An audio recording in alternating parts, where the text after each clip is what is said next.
Shalom anak-anak manisnya Tuhan SD Masehirua. Sore hari ini Miss Teacher Nef dan Miss Teacher Cindy akan melanjutkan pembelajaran kita mengenai buah-buah roh. Nah, sebelum itu, terima kasih untuk setiap jawaban dari anak-anak manisnya Tuhan yang sudah menjawab setiap pertanyaan dengan jujur dan mengerjakannya sendiri tanpa bantuan Om Google ya. Tapi nanti Miss Teacher Cindy dan Miss Teacher Nef akan melanjutkan pembahasan mengenai 9 buah-buah roh. Penjelasannya lengkap. Namun sebelum itu, kita akan berdoa terlebih dahulu. Semuanya ambil sikap berdoa. Kita akan berdoa bersama. Mari kita bersatu di dalam doa, kita berdoa. Terima kasih Tuhan Yesus. Sore hari ini kami bersama dengan anak-anak SD Masehirua akan kembali melanjutkan pembelajaran di mana kami akan membahas setiap jawaban dari pertanyaan-pertanyaan yang sudah diberikan.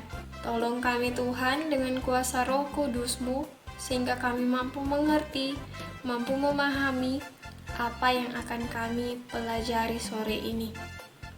Kami memohon tuntunan-Mu ya Tuhan, dimanapun anak-anak Tuhan berada. Di dalam nama Tuhan Yesus, kami menaikkan doa kami. Haleluya. Amin.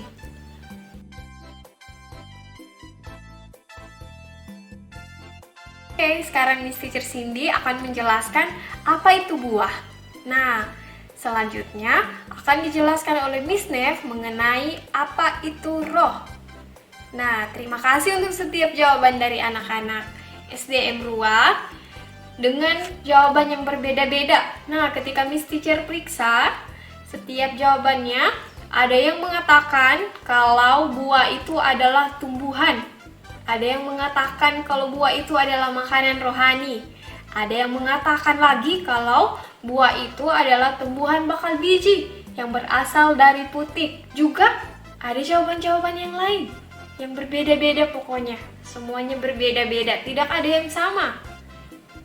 Nah, itu tandanya semuanya mengerjakannya sendiri tanpa bantuannya. Tapi kalau ada yang dapat bantuan, berarti itu namanya tidak jujur ya.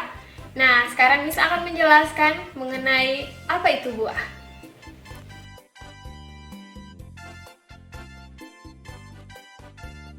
Oke, dalam pelajaran IPA, kalian pasti sudah pernah belajar mengenai tumbuhan, buah, bunga. Nah, saat ini Miss akan membahas mengenai buah. Kalian pasti sudah tahu kan contoh-contoh buah apa saja? Nah, seperti di Sumba, ada buah nona, ada buah kedondong, ada buah alpukat yang sering kita jumpai. Ada juga buah durian. Nah, tapi nanti Miss akan bahasnya mengenai buah durian ya. Buah adalah hasil dari proses pembuahan. Nah, lalu bagaimana terbentuknya buah? Ya, melalui proses penyerbukan. Apa yang dimaksud dengan proses penyerbukan? Jadi, penyerbukan itu ialah ketika atau saat serbuk sari jatuh ke kepala putik.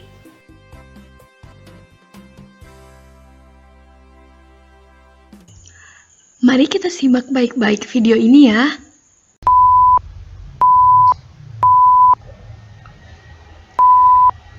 Nah, sebelum Miss Teacher menjelaskan mengenai proses penyerbukan, kita terlebih dahulu harus mengetahui bagian-bagian dari bunga. Oke, yang pertama yaitu tangkai. Mana ya tangkai? Coba ada yang bisa tunjukkan? Ya, ini namanya tangkai bunga. Yang kedua, dasar bunga.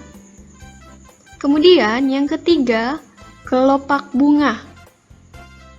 Yang keempat, kepala putik atau putik. Yang kelima, tangkai putik. Yang keenam, benang sari. Kemudian yang ketujuh, bakal buah. Dan yang kedelapan, yaitu mahkota. Nah, sekarang kita akan melihat proses penyerbukan bunga yang dilakukan oleh hewan kelelawar. Salah satu bunga yang penyerbukannya sering dilakukan oleh kelelawar adalah bunga durian. Jadi, kelelawar di sini mengkonsumsi atau memakan nektar yang ada pada bunga durian. Apa itu nektar? Nektar ini adalah cairan manis yang kaya dengan gula yang diproduksi bunga dari tumbuh-tumbuhan sewaktu mekar. Nah, ketika kelelawar memakan nektar, serbuk sari berhamburan. Maka, serbuk sari mengenai putik dan serbuk sari turun sampai ke bakal buah. Beberapa waktu kemudian, mahkota dan benang sari rontok dan buah durian pun tumbuh. Nah, jadi begitu proses penyerbukannya. Langsung ditanyakan ya jika ada yang belum dimengerti. Oke.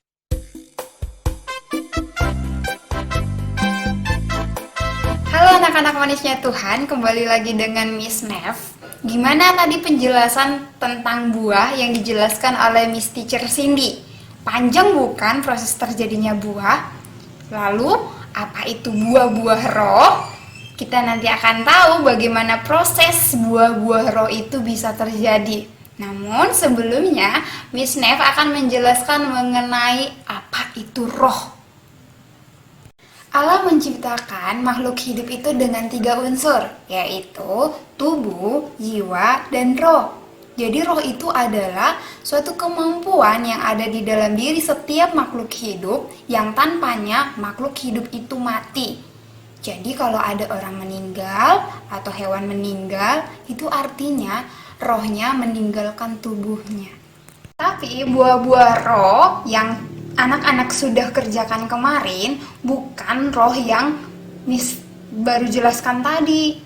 Maksudnya buah-buah roh itu adalah buah-buah dari Roh Kudus. Jadi di dalam kita ada roh dan di dalam kita juga ada yang namanya Roh Kudus. Namun sebelumnya Miss Teacher Nev mau merespon tentang jawaban kalian mengenai roh-roh. Jadi ada yang menjawab bahwa roh itu adalah unsur non-materi yang ada di dalam jasad yang diciptakan Tuhan sebagai penyebab adanya kehidupan. Jawaban ini tidak salah, namun Miss tahu ini bukan jawaban kalian, tapi jawabannya Pak Google. Jadi Miss minta apa? Miss minta adalah menurut kalian. Malah Miss lebih senang kalau kalian jawab saya tidak tahu Miss. Tidak apa-apa, yang penting kalian jujur. Miss bilang apa? Harus jujur. Lalu, apa itu Roh Kudus? Namun sebelum Miss menjelaskan tentang Roh Kudus, mari kita lihat video berikut ini.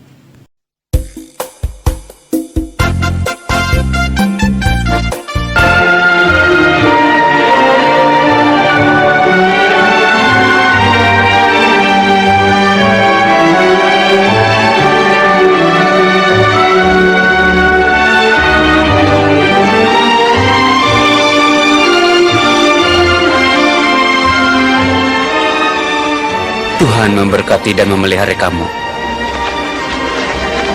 Kepada aku telah diberikan semua kuasa di surga dan di bumi. Pergilah dan jadikanlah semua bangsa muridku. Baptislah mereka dalam nama Bapa, Anak, dan Roh Tuhan. Ajarilah mereka melakukan apa yang ku telah perintahkan. Dan ingatlah, aku menyertai kamu selama-lamanya sehingga akhir zaman. Amin.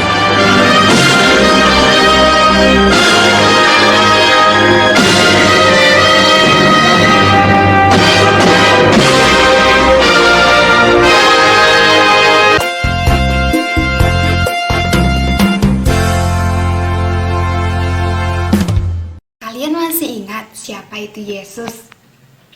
Oke, Miss akan ingatkan lagi ya. Yesus adalah Allah yang menjadi manusia. Yesus hidup dengan sempurna. Yesus mati di kayu salib untuk menggantikan hukuman dosa kita. Yesus bangkit, naik ke sorga, dan menawarkan surga sebagai hadiah gratis. Ada yang masih bingung? Oke, bisa akan jelaskan satu persatu ya. Jadi, Allah membuat hukum kalau upah dosa ialah maut. Maut artinya terpisah dari Allah. Jadi ketika nanti roh kita meninggalkan tubuh kita tuh terpisah dari Allah. Atau tempatnya di mana? Di neraka. Nah, untuk masuk ke dalam surga bersama Tuhan, kita harus hidup dengan sempurna. Tapi semua orang berdosa. Artinya semua akan dapat upah maut. Ya benar, manusia adalah orang-orang berdosa. Jadi Tuhan sedih karena yang bisa masuk ke dalam surga itu harus sempurna. Nanti dibaca ya di dalam Matius 5 ayat 48 bahwa orang-orang yang masuk ke dalam surga itu haruslah sempurna. Sempurna artinya tanpa dosa. Tapi tidak ada manusia yang tidak berdosa. Semuanya berdosa. Miss juga sampai sekarang berdosa. Tapi Miss sudah yakin masuk ke dalam surga. Karena apa? Ada yang masih ingat? Karena Allah telah turun ke bumi menjadi manusia yang kita kenal sebagai Tuhan Yesus Kristus. Mantap, anak-anak pasti sudah ada yang bisa menjawabnya. Jadi Allah turun ke bumi menjadi manusia, lahir dari anak perawan Maria. Perawan artinya belum punya suami. Jadi Yesus datang ke dunia untuk menebus dosa-dosa manusia, untuk menebus dosanya Miss, untuk menebus dosanya anak-anak semua, untuk menebus dosa kakek nenek kita. Jadi Yesus datang untuk menggantikan hukuman dosa manusia. Seharusnya Miss yang harus dihukum karena dosanya Miss. Tetapi karena begitu besar kasih Allah akan dunia ini, Ia datang sendiri untuk menebus dosa manusia. Setiap manusia yang percaya kepada Yesus adalah satu-satunya Tuhan dan Juru Selamat yang memberikan surga sebagai hadiah gratis, akan diselamatkan, akan layak masuk ke dalam surga. Pasti anak-anak semua sudah yakin tahu masuk surga?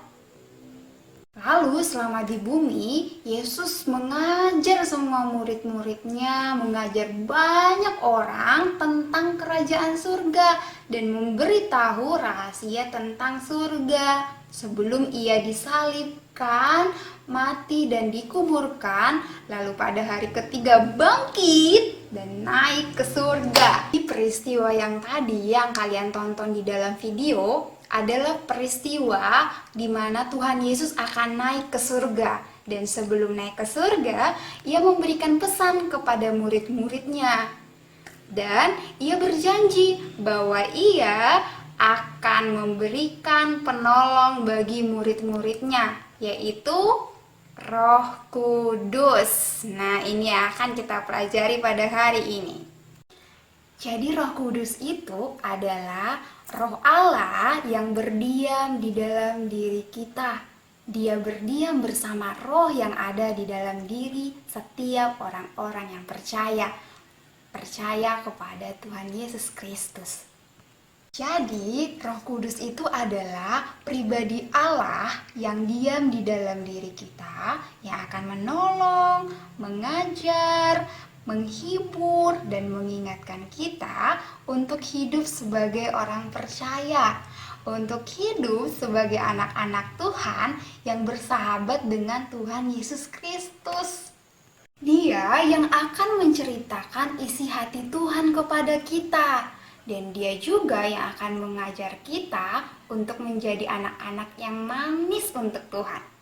Jadi, Roh Kudus akan membuat hidup kita penuh kasih, penuh sukacita, penuh kedamaian yang sejahtera. anak-anak yang penuh kesabaran, anak-anak yang ramah, anak-anak yang baik, anak-anak yang setia percaya kepada Tuhan, anak-anak yang lemah lembut, tidak suka memaki, tidak suka berpukul, dan anak-anak yang mampu menguasai dirinya. Artinya kalau mama papa bilang tidak boleh, ya tidak boleh. Kalau mama papa nasihat yang baik-baik, pasti nurut. Buah-buah roh adalah hal-hal baik yang Roh Kudus ajarkan kepada kita. Namun, seperti proses pembentukan buah tadi, tidak mudah, ada prosesnya, ada langkah-langkah yang harus kita lakukan untuk menghasilkan buah-buah roh itu di dalam hidup kita. Nah, selanjutnya Miss Teacher akan memberikan langkah-langkah supaya roh itu berbuah di dalam hidup kita. Jadi, buah-buah yang baik tadi bisa ada di dalam hidup kita kalau kita mau taat dengan Roh Kudus. Karena ada roh lain yang berusaha merebut kita. Siapa yang tahu? Ayo, siapa yang tahu? Ya, benar. Roh jahat atau yang kita kenal dengan iblis. Iblis tidak suka kalau kita taat dengan Roh Kudus. Jadi, supaya kita bisa taat, kita harus lawan roh jahat itu, yaitu dengan berdoa. Ya, teman kalian tadi ada yang menjawab, mengapa kita harus berdoa? Dia menjawab untuk melawan roh jahat atau iblis. Jadi benar ya. Kenapa kita harus berdoa? Yang pertama, untuk melawan roh jahat. Yang menjawab itu adalah Frederika dari kelas 6 Yusuf. Dan jawaban-jawaban yang lain adalah yang benar. Yang pertama, untuk mengucap syukur atau berterima kasih kepada Tuhan. Dijawab oleh Bobu dari 4 Moses, Grace 5 Joshua, Dea dari 3 David. Lalu, kemudian ada juga yang menjawab untuk menyerahkan diri dan mendekatkan diri kepada Tuhan. Dijawab oleh Cinta dari kelas 4 Moses dan Carla dari kelas 6 Yusuf. Artinya untuk bersahabat dengan Tuhan. Lalu ada juga Marta dari kelas 3 menjawab untuk menguatkan iman percaya kita kepada Tuhan. Lalu ada yang menjawab untuk supaya kita mendapat berkat. Tapi tidak ya, tapi supaya kita mengerti apa yang Tuhan mau dari hidup kita. Jadi bukan Tuhan ikut maunya kita. Karena maunya Tuhan dalam hidup kita pasti baik. Tapi maunya kita dalam hidup kita belum tentu baik. Oke? Di jawaban-jawaban dari anak-anak manis yang sudah tahu kenapa kita harus berdoa. Jadi bukan untuk Tuhan ikut maunya kita ya. Kita harus baca firman Tuhan di dalam buku terindah yaitu di Alkitab. Jadi kita akan tahu cerita-cerita anak-anak Tuhan yang hebat di dalam Alkitab. Dan di situ akan Tuhan ceritakan bagaimana Tuhan inginkan kita. Kita akan tahu maunya Tuhan di dalam hidup kita. Jadi si iblis tidak bisa lagi tipu-tipu kita kalau kita sudah tahu firman Tuhan. Jadi kita lawan dia dengan firman Tuhan. Yang ketiga, beribadah. Beribadah di gereja atau bersekutu di rumah itu akan membuat kita lebih kuat untuk bersama-sama dengan orang lain, keluarga kita, untuk melawan kuasa roh jahat tadi. Jadi, dengan beribadah dan bersekutu, kita harus semakin taat dengan Roh Kudus. Yang terakhir adalah bersaksi. Bersaksi artinya menceritakan kebaikan dan kemurahan Tuhan di dalam hidup kita. Terutama bersaksi mengenai karya keselamatan yang Tuhan Yesus telah berikan kepada kita. Kasih terbesar, kasih yang sempurna yang Tuhan anugerahkan ke dalam hidup kita. Bayangkan ketika semua orang menjadi anak-anak Tuhan, semua orang menghasilkan buah-buah roh, penuh kasih, sukacita, damai sejahtera, kemurahan, kesabaran, kesetiaan, kelemah lembutan, penguasaan diri. Bayangkan kalau semua orang mempunyai buah-buah roh itu. Bukankah hidup yang Tuhan berikan kepada kita indah sekali? Jadi, jangan lupa untuk menceritakan kebaikan Tuhan dan kemurahan Tuhan di dalam kehidupan kita. Bahwa surga telah Tuhan berikan sebagai hadiah gratis melalui pengorbanan Tuhan Yesus di kayu salib.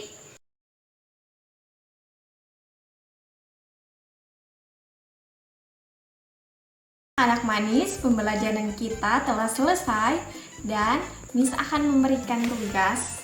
Oke, tugasnya adalah coba ceritakan kembali apa saja yang sudah kalian mengerti dari buah, roh, dan buah-buah roh yang sudah Miss jelaskan tadi.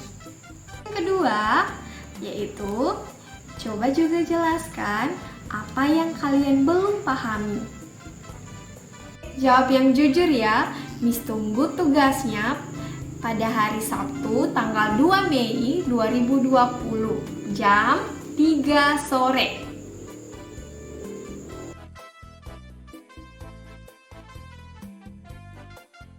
Kita akan tutup pembelajaran kita saat ini dengan berdoa. Semuanya ambil sikap doa, kita akan berdoa bersama-sama. Tuhan Yesus, terima kasih untuk saat ini kami boleh kembali belajar ya Tuhan mengenai buah, roh, dan buah-buah roh.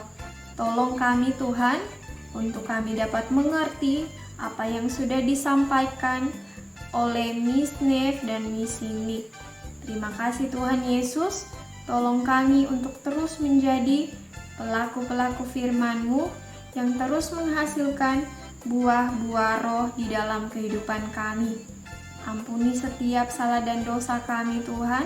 Di dalam nama Tuhan Yesus kami berdoa. Amin. Akan lanjut ke pembelajaran selanjutnya setelah semua tugasnya terkumpul. See you. Tuhan Yesus memberkati kita semua.